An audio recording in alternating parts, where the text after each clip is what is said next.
પછી શ્રી વૈષ્ણવ આગળના પ્રશ્નમાં એમ પૂછે છે કે બાળકૃષ્ણ લાલનની સેવા માટે નિશ્ચિત ભોગની આજ્ઞા છે, તો એમાં દૂધ, ફળ અને સૂકો મેવો ધરાવી શકાય?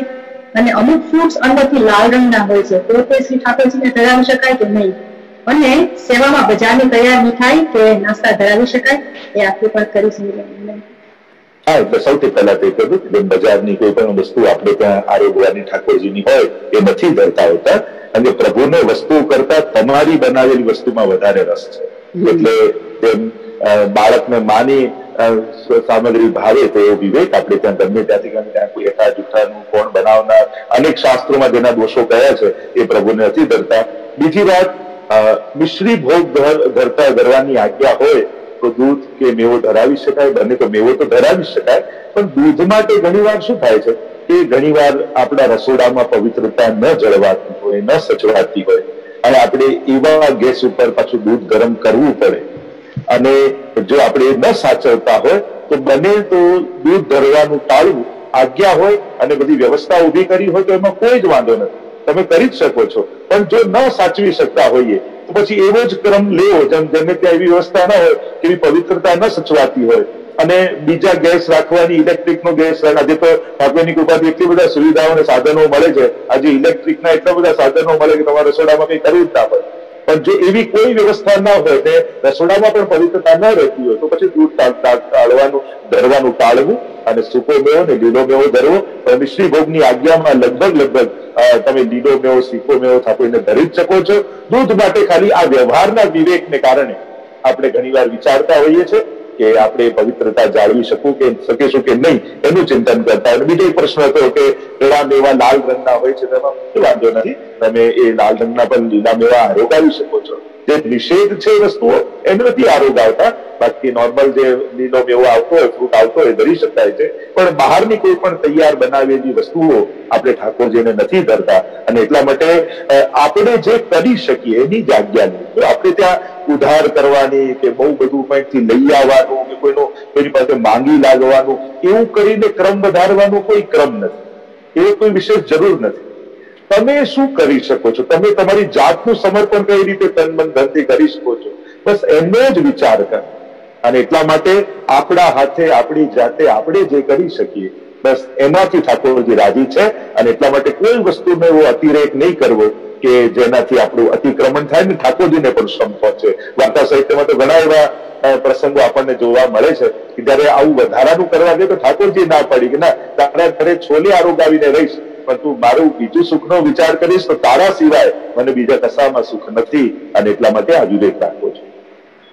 આગળ ક્વેશ્ચન છે જે કે આજકાલ યુવાન વર્ગને નોકરીને બધાની સાથે સેવા પણ કરવી હોય છે, તો એ લોકોના સમયની જે પાબંદીઓ છે તો એ સમયની પાબંદીમાં એવું શું કરી શકે જેથી કરીને ઠાકોરજીની સેવાનો ક્રમ પણ સચવાઈ રહે અને આનંદ પણ મળે, પણ સમયનો અભાવ હોય તો એમાં શું અનિવાર્ય છે જે કરવું જ જોઈએ? મહાપ્રભુજીની આજ્ઞા છે, કૃષ્ણ સેવા સદા કાર્ય માનસી સા પરામતા તથા સંસાર દુઃખસ્ય નિવૃત્તિ બ્રહ્મબોધનમ. સિદ્ધાંત મુક્તાલીમાં મહાપ્રભુજી આજ્ઞા કરે છે કે જીવે બહિર્મુખ નહીં થવું, પ્રભુની સન્મુખ જરૂર રહેવું છે. અને યદા બહિર્મુખા યુયમ વિશ્યત કથમ ચન તદા કાલ પ્રવાહ હસ્તા દેહ ચિત્તાદયો પ્યુત અને સર્વથા બક્ષયિષ્યંતિ. મહાપ્રભુજી જે શિક્ષા શ્લોકી પોતાના અંતિમ ગ્રંથમાં આજ્ઞા કરે કે જો બહિર્મુખ થશો તો કાલના પ્રવાહમાં વહી જશો. એટલે સન્મુખતા જરૂર રાખે. હવે આપણી વ્યસ્ત જીવનમાં, વ્યસ્ત લાઈફમાં જે લાઈફ સેટલ કરવાની હોય, જોબ સ્ટાર્ટ થઈ હોય, રજા મળતી ના હોય, ટાઈમિંગ પણ બહુ જ લાંબા હોય, અને એવા ટાઈમે વૈષ્ણવને એમ થાય કે અમારા વડીલોને ત્યાં અમે સેવા જોઈતી, અમારા મમ્મી સેવા કરતા ઇન્ડિયામાં, અમે અહીંયા યુએસએમાં આવ્યા, હવે કેમ કરીને પહોંચવું? તો બને તો બધાના રસ્તા આપણે ત્યાં છે. બને તો કોઈ ચિત્ર સ્વરૂપ, કોઈ વલ્લભપુર પાસે ચણસ્પર્શ કરાવીને પધરાવી લેવું, યા લાલનનું સ્વરૂપ પધરાવવું, એક નાનકડું મંદિર અથવા ઝાંપીજી રાખવા, ઘરમાં કોઈ એક જગ્યાએ રોજ ઠાકોરજીને 3 તાળી પાડી જગાડીને યત્કિંચ જે કંઈ પણ શૃંગાર તમે ગુંજામાળા કે ચંદ્રિકા કે ધરાઈ શકો એ ધરાવવા, પછી કટોરી મિશ્રી રાખવી, ભોગ ધરવી. બને તો બ્રહ્મ સંબંધ મંત્ર જો લખીને રાખો તો એ સમયે બોલવો, એ બોલી ઠાકોરજીને 5-7 મિનિટ મિશ્રી આવે, ભોગ આવે ત્યાં સુધી ટેરો લઈ યમનાષ્ટક, મંગલાચરણ, સર્વોત્તમ આદિના પાઠ કરી શકો તો એ કરવા, અને પછી મિશ્રી ચડાવી શૃંગાર વડા કરી ઠાકોરજીને પડાવી દેવા. આટલો પણ મિનિમમ ક્રમ જો તમે ઘરે કરી શકો તો તમારી સન્મુખતા બની રહેશે. અને પ્રભુની સન્મુખતા એ જ પુષ્ટિ માર્ગનો સૌથી મોટો સદગુણ છે. જો સન્મુખ રહેશો ને તો ઠાકોરજી ધીમે ધીમે એવા સંજોગો કરશે કે બધું અનુકૂળ થવા લાગશે. ઠાકોરજી એવો પોતાનો પ્રતાપ બતાવશે ને કે ધીમે ધીમે ઠાકોરજી બધાનું સ્થિતિ એવી ગોઠવતા તમારે એવા સુંદર સંજોગો થઈ જશે કે તમે સુંદર રીતે સેવા કરી શકશો. તમારે ઠાકોરજીનો સેવાનો રૂમ જુદો હશે, જોબમાં બધી અનુકૂળતા થઈ જશે. ઈચ્છા હશે ને તો અનુકૂળતા ઠાકોરજી કરી આપશે.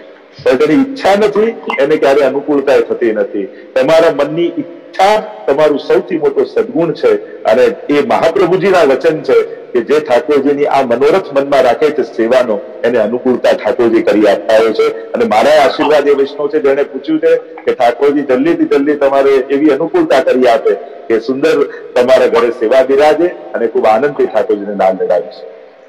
જીવને ક્યારે ખબર પડે કે કઈ લીલાનો જીવ છે એ આપ સમજાવવા વિનંતી કરશો. એટલે એમ તો આ બહુ જ ગહન અને બહુ વિસ્તાર ભાગે પ્રશ્ન છે કે જીવ લીલાનો છે એ નિશ્ચિત વાત છે. અને એટલા માટે જ એ ઠાકોરજીના શરણે બ્રહ્મ સંબંધના માધ્યમથી આવ્યો છે. અને સ્વયં મહાપ્રભુજી પુષ્ટિ પ્રવાહ મર્યાદા ભેદ નામના ગ્રંથમાં આજ્ઞા કરે છે કે આ પુષ્ટિ માર્ગીય જીવ તસ્માત જીવાહ ભિન્ના પુષ્ટિ માર્ગીય, આ ભિન્ન છે પુષ્ટિ માર્ગી જીવો, સાધારણ સંસારીઓ જેવા નથી. કારણ કે પુષ્ટિ કાયેન નિશ્ચય મહાપ્રભુજી આજ્ઞા કરે છે કે આ જે પુષ્ટિ જીવો છે એ ઠાકોરજીએ શ્રીઅંગની સેવા માટે પોતાના શ્રીઅંગમાંથી પ્રગટ કર્યા છે. અને એટલા માટે પ્રવાહ સૃષ્ટિ છે જે મનથી પ્રગટ થઈ છે, જે મર્યાદા સૃષ્ટિ છે એ પ્રભુની વાણીમાંથી પ્રગટ થઈ છે, અને પુષ્ટિ કાયેન નિશ્ચય પુષ્ટિ સૃષ્ટિ પ્રભુના શ્રીઅંગમાંથી પ્રગટ થઈ છે.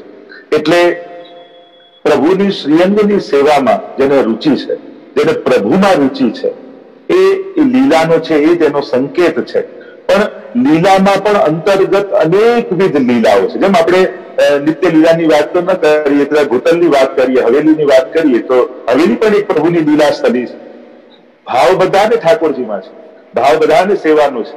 પણ ઘણા નથી કહેતા મને તો ફૂલઘરની સેવામાં જ આનંદ આવે, કોઈ કે ના મને તો ભંડારની સેવામાં જ આનંદ આવે, કોઈ કે મને તો બુહારીની સેવામાં જ આનંદ આવે, કોઈ કે મને તો શ્રૃંગાર અને સજાવટની સેવામાં જ આનંદ આવે, કોઈ કે મને વ્યવસ્થાની સેવામાં જ આવે.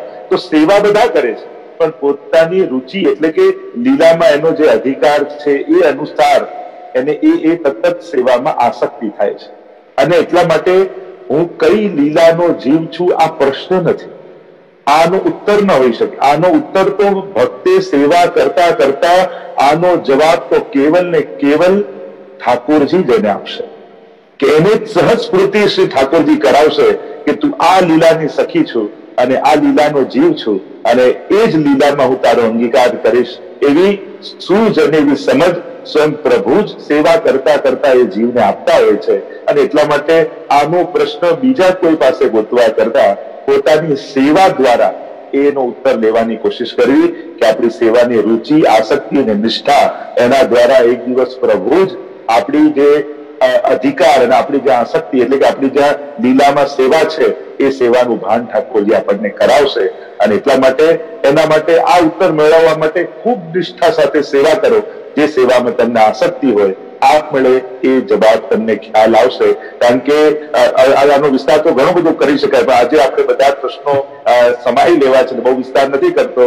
અમારી સેવા પ્રમાણિત કરશે તમે કઈ લીલાના જીવ છો એ તમારી આસક્તિ તમને કહેશે. એટલે હું ટૂંકાણમાં ઉત્તર આપું છું. આ એક ક્વેશ્ચન છે વૈષ્ણવનો. એમને ત્યાં 100 વર્ષથી ઠાકોરજીનું ચિત્ર જે પુષ્ટાવેલું છે, પણ હવે એમને ફ્રેમ બદલવી છે, એને સાઇઝ થોડીક નાની કરવાની છે, જે પિક્ચરમાં મોટું છે, તો એ કરી શકાય? બને તો એ કરતા પહેલા કોઈ વલ્લભકુલની આજ્ઞા લેવી, એમને દર્શન કરાવી લેવા. કારણ કે 100 વર્ષથી જયારે ચિત્ર સ્વરૂપ બિરાજતું હોય ત્યારે થોડું જીર્ણ થઈ ગયું, અને એકદમથી તમે ફ્રેમમાંથી કાઢો અને ખંડિત થઈ જાય અને એમને શ્રમ પડી જાય. એટલે બહુ જરૂરી હોય તો જ ફ્રેમ બદલવી. પણ જો જરા પણ એવું લાગે કે ફ્રેમ બદલીને કાઢવાથી, ચિત્ર કાઢવાથી કંઈક થોડું ખંડિત થશે કે એમને શ્રમ પડશે, તો બને તેને ટાળવું એની ઉપર જ કંઈક વસ્ત્ર કે લગાવી અને એ રીતે પ્રેમ કરી લેવી. પણ બહુ જ વિવેકપૂર્વક જો આ પ્રભુ છે, ઠાકોરજી છે, જેને પુષ્ટાઈને 100 વર્ષની સેવા થઈ રહી છે, આ કોઈ કેવલ ચિત્ર નથી. અને એટલા માટે ખૂબ જ વિવેક રાખી, ખૂબ જ ધ્યાન રાખી બને તો કોઈ વલ્લભકુલને એકવાર દર્શન કરાવી દેવા, એમની આજ્ઞા લઈ લેવી અને પછી જ આપણે ત્યાં ફ્રેમ બદલી શ્રમભોગ, જયારે પણ ફ્રેમ બદલો ત્યારે શ્રમભોગ ઠાકોરજીને કરવો. કોઈને કોઈ જેવી આજ્ઞા એવી રીતે તમારે શ્રમભોગ ઠાકોરજીને આરોગાવો જોઈએ. તો ફરી કહીશ, ખૂબ સાચવીને ધ્યાન રાખીને કરવું. જયશ્રી, હવે પછીનો પ્રશ્નમાં વૈષ્ણવ એમ પૂછે છે, પછી વલ્લભકુલ પરિવારને વૈષ્ણવથી જય શ્રી કૃષ્ણ કેમ નાખે, એ આપ કૃપા કરી સમજાવવા વિનંતી. આપણે ત્યાં વૈષ્ણવનો વ્યવહાર, વૈષ્ણવ ગુરુનો વ્યવહાર અને વૈષ્ણવનો ઠાકોરજી સાથેનો વ્યવહાર, આ ત્રણેય વ્યવહારનો વિવેક વૈષ્ણવે જાણવો જોઈએ. કારણ કે પુષ્ટિ માર્ગ એ વિવેકનો માર્ગ છે. અહીંયા એ આદર, એ ભાવના, એ ભાવનાને પ્રગટ કરવાની રીત, એનું ખૂબ મહત્વ આપવામાં આવે છે. તો જયારે વૈષ્ણવ મળે ત્યારે વૈષ્ણવે અવશ્ય ભગવત સ્મરણ કરવું જોઈએ. આપણે એકબીજાને જય શ્રી કૃષ્ણ કહીએ છીએ, એને ભગવત સ્મરણ કહેવાય. પણ ભગવત સ્મરણ એ સમાનતાનો વ્યવહાર છે. એટલે કે વૈષ્ણવની સાથે તમે ભગવત સ્મરણ કરો. કોઈ શાસ્ત્રીજી મળે તો શાસ્ત્રીજી સાથે પણ ભગવત સ્મરણનો આપણો વ્યવહાર છે. દેવી દેવતાઓ સાથે પણ વૈષ્ણવનો ભગવત સ્મરણનો વ્યવહાર કર્યો છે. પણ જયારે આપણા ગુરુજનો મળે, વલ્લભકુલ મળે, ત્યારે તમે ભગવત સ્મરણ કરો કે આપણે એક વૈષ્ણવ ભગવત સ્મરણ કરે તો સામે પણ વૈષ્ણવ ભગવત સ્મરણ કરવું પડે, જય શ્રી કૃષ્ણ કરવા પડે. તમે જો ગુરુને જય શ્રી કૃષ્ણ કરો તો ગુરુએ પણ ભગવત સ્મરણ કરવા પડે.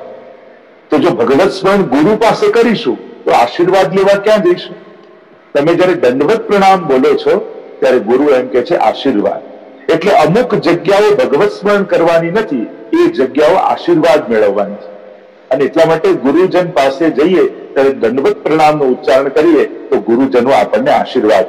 એ રીતે ઠાકોરજી પાસે જઈએ તો ઠાકોરજી પાસે પણ આશીર્વાદ મેળવવાના હોય, એટલા માટે ત્યાં પણ દંડવત કરતા હોઈએ. પણ જેમ વૈષ્ણવનો વિવેક છે એમ ગુરુ સાથેનો પણ વિવેક છે. જેમ ઠાકોરજીની આગળ ગુરુજન ઠાડા હોય તો એવા સમયે ગુરુજનને પણ દંડવત નથી થતા. એકદમ ત્યારે નેત્રોથી ખાલી આ મહોભાવ કરીને થાય છે, ત્યારે ઠાકોરજીને દંડવત થાય. જેમ જેમ અમારા વલ્લભકુલમાં પણ અમે બધા જો બાળકો સેવામાં હોઈએ ત્યારે કોઈ વડીલ આવે તો અમે બધા નમસ્કાર કરતા હોય. ઠાકોરજીની આગળ જયારે ઉભા હોઈએ ત્યારે વડીલ આચાર્ય આવે તો અમે નમસ્કાર, કારણ કે ત્યારે પ્રાધાન્ય કેવલ ને કેવલ ઠાકોરજીનું છે. ગુરુ અને વૈષ્ણવ બેઠા હોય ત્યારે પ્રાધાન્ય કેવલ ને કેવલ ગુરુનું છે. એટલે જયારે ગુરુજનો બેઠા હોય ત્યારે વૈષ્ણવ પણ અંદર જય શ્રી કૃષ્ણ નથી કરતા. અને ત્યારે આપણો ગુરુ શિષ્યનો સંબંધ જ પ્રધાન છે. અને એટલા માટે જે પ્રધાન સંબંધ હોય એને મહત્તા આપવામાં આવે.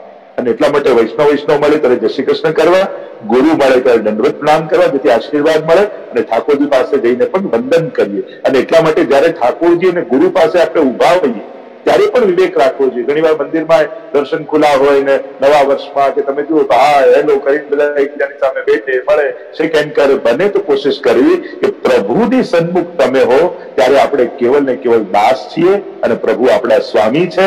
એટલે આપણો પ્રધાન સંબંધ પ્રભુ સાથે જ, આપણું એટેન્શન પ્રભુ સામે જ હોવું જોઈએ, ત્યારે બીજી જગ્યાએ ન જવું જોઈએ. અને એટલા માટે વૈષ્ણવ જય શ્રી કૃષ્ણ કરે અને ગુરુ પાસે આશીર્વાદ મેળવવાના હોય એટલે જય શ્રી કૃષ્ણ કરવાની જગ્યાએ દંડવત પ્રણામ કરવા. કારણ કે આ વિધાન સ્વયં પરમાત્માએ કહ્યું છે. તદ્વિધિ પ્રણિપાતેન પરિપ્રશ્નેન સેવયા ઉપદેક્ષંતિ તે જ્ઞાનમ જ્ઞાનીન તત્વદર્શિન. ગીતાજીમાં ભગવાન કહે છે કે તું એ તત્વદર્શી ગુરુ પાસે જા, પણ કઈ તદ્વિધિ પ્રણિપાતે, તો એને નમસ્કાર કર, પહેલા વંદન કર, એની સેવા કર, એને પ્રસન્ન કર, એની પાસે પોતાના પણ પ્રાપ્ત કર અને પછી પ્રશ્ન કર તો તારા જીવનમાં સમાધાનની તને પ્રાપ્તિ થશે. એટલે પ્રણિપાત એ પહેલું વિધાન ભગવાને બતાવ્યું છે. અને એટલા માટે ગુરુ પાસે ભગવત સ્મરણ ન કરતા વંદન કરી અને આશીર્વાદ મેળવી. જેમ વલ્લભાખ્યાનમાં ગોપાલદાસજી કહે, બંધુ શ્રી વિઠ્ઠલ વર સુંદર નવ ઘન શ્યામ તમાલ જગતી તલ ઉદ્ધાર કરવા પ્રગટ્યા પરમ દયાલ. એટલે વંદન કર્યું અને વંદન કરવાથી આશીર્વાદ મળે. હું તો હંમેશા કહું, જીવનમાં ભેગા કરવા જેવું કઈ હોય તો એ આશીર્વાદ છે. એટલા આશીર્વાદ મળે એટલા ભેગા કરવા. કારણ કે જયારે આપણું દુર્ભાગ્ય ચાલતું હોય, જયારે આપણું નસીબ કામ ન કરતું હોય, જયારે આપણી સમજ કામ ન કરતી હોય, ત્યારે ભેગા કરેલા આશીર્વાદ કામ કરી જતા હોય છે. અને એટલા માટે જે આશીર્વાદ લેવાની જગ્યા હોય એ આશીર્વાદ મેળવવા, જ્યાં સ્મરણ કરવાની જગ્યા હોય ત્યાં ભગવત સ્મરણ કરવા. ઘણી વાર ગુરુજનો સાથે આપણે કારમાં જતા હોઈએ અને કોઈ વૈષ્ણવમાં આપણને કે જય શ્રી કૃષ્ણ, ત્યારે વિવેક એવું છે કે આપણે ત્યારે ભગવત સ્મરણ, ત્યારે એમ બોલતા હોય ભગવત સ્મરણ, એટલે પેલા વૈષ્ણવને બી ખ્યાલ આવી જાય કે વલ્લભકુળની જોડે લાગે છે, હમણાં કોઈ ગુરુદેવની સાથે લાગે છે, એટલે પછી વાતમાં એનો પણ વિવેક આવી જાય. તો આપણે ત્યાં બધા કોડવર્ડ છે યા એવી ભાવનાઓ છે, તેથી આપણે એ સમય સંજોગનું સન્માન જાળવી શકીએ એના બધા વિધાનો છે. એટલે જયારે વલ્લભકુળ બિરાજતા હોય કોઈ ફોનમાં વાત કરી તો ભગવત સ્મરણ એમ કરાય. ભગવત સ્મરણ આ તો બોલવા માત્રથી એને જય શ્રી કૃષ્ણ પહોંચી જાય છે. તો આ બધા વિવેક જાળવીએ તો આપણે આશીર્વાદની પ્રાપ્તિ કરી શકીએ. એટલા માટે વલ્લભકુળને જય શ્રી કૃષ્ણ ન કહેતા દંડવત કરીએ છીએ.